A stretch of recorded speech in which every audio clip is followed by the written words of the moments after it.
Саламатсыңарбы менин сүйүктүү болгон окуучуларым? Балдар, бүгүнкү сабактарга даярсыңарбы? Келгиле анда адабий окуу китептерибизди алып, бүгүнкү сабакта чогуу маектешип көрөлү. Балдар, силер үчүн да элибиздин өткөн турмушун, жашоо шартын, айрым улуу инсандарыбыздын тагдырын чагылдырган чыгармаларды окуу, аларды талдоо кызыктуу болот го деп ойлойбуз. Өткөн мезгилдердеги окуяларды окусаңар же уксаңар, алар силерге жомок сыяктуу туюлуп, айрымдарына жан кейитип, ал эми кээсине аргасыз бырс күлүп жибересиңер. Бирок, чындыгында, ал учурда ушундай шарттар, ушул сыяктуу окуялар болгон. Силер өткөн турмуш элесин билип жүрүүңөр зарыл. Төмөндө белгилүү сүрөтчү Гапар Айтиевдин өзүнүн балалык чагы жөнүндөгү бир эскерүүсүн окуп чыгып, өзүңөрдүн балалык чагыңарга салыштырып көргүлө. Эмесе балдар, бүгүнкү силер менен өтүлүүчү жаңы темабыз Гапар Айтиевдин калемине таандык болгон өзүнүн бала чагы жөнүндөгү жазылган Жарык жол чыгармасы менен таанышабыз. Сабагыбыздын максаты тема боюнча маалымат аласыңар, сынчыл ой жүгүртүүгө көнүгөсүңөр, ынтымактуулукка, сабырдуулукка тарбияланасыңар. Чыгармадагы кездешүүчү жаңы сөздүктөр менен тааныша алалы. Керки, чот, шайман — булар устанын куралдары. Ал эми кал, таз деген маанини түшүндүрөт. Фамилия деп түшүнөбүз балдар. Эмесе алдыдагы көрсөтүлүүчү сүрөттөрдү болжолдуу элестетип, Гапар Айтиевдин бала чагындагы Жарык жол чыгармасы менен таанышалы. Атам жалданып иштеп, кайсы байдын эмне жумушу болсо ошону жасап жүрчү. Ал усталыгы менен жан баккан. Комуз, кыяк жасачу, өзү да чертчү. Куржунун бир көзүндө керки, чоту, ар түрдүү шаймандары, бир көзүндө мен жүрөм. Иштеген жеринде мага чапанын жая салып берип коет.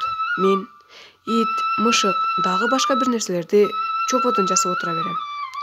Атамдын айтып берген жомоктору Курманбек, Олжобай менен Кишимжан. Алар күнү бүгүнкүдөй кулагыма жат, өмүр бою унута албасмын. Атам бир үзүм нанды өзү жебей, мага берчү экен, кийин ойлосом. Ошентип жүргөн учурда Курбу келди. Курбу биздин туугандардын баласы эле. Менден улуураак, жетим болгондуктан, Оштогу номер 2 кыргыз жетимканага өтүп, ошондо жашайт экен. Кийими мени абдан таң калтырды. Көйнөк, шым, галстук. Мен башта андайды көрбөгөм. Мени алып кетем деди. Атам урушуп болбой койду. Жалгыз баласын бага албай тентетип жиберди дейт эл. Курбу мени ээрчитип 2-3 күн жүрдү. Жетимканадагы сонун турмушту айта берет, кызыктыра берет. Момундай ак бүлкү болот. Кыссаң кичинекей, кое берсең жазылып кетет. Чайга, кофеге салсаң шимирип алат, жей бересиң. Бөлкө, кофе укпаган нерселерим. Түшүмө да кирбесе керек. Ата, барам дей бердим. Мени багуу деле атама оң эмес турбайбы? Эртең менен Капарды жетелеп, арыктын ичи менен кетип калгыла, эл көрбөсүн. Мен билбей калайын. Өзү балы өзүнө. Ал жакта ага суутуп койсо. 1924-25 жылдары. 9-10 жаштарда болушум керек. Оштогу жетимканага келип кирдим. Эч кандай кагаз-пагаз, документ сурашкан жок. Анан калса, жетимдигим кебете менен эле билинип тургандар. Мына ошол жетимканага өткөн күндөн баштап курсагым тоюп, кийимим бүтөлүп, калем кагаз алып жыргап калдым. Ар түрлүү оюндарды ойнойбуз. Башым бүтүн жара болуп, эл мени кал деп атап калышкан. Ал айыкты. Безгек ооруум бар эле. Мындан да кутулдум. Колума тийген түр карандаш менен эмнени боеп, эмненин сүрөтүн тартып жибереримди билбейм. Колума тийген кагаздардын чоло жерин калтырбай сүрөт тарта берем. Бир күнү жыгач керебетимде уюу салып кооздоп жибердим. Мугалимдерим бул тартипсиздигим үчүн жемелешти. Башымды шылкыйтып тим болдум. 1927 жылы Пишпекке келдик.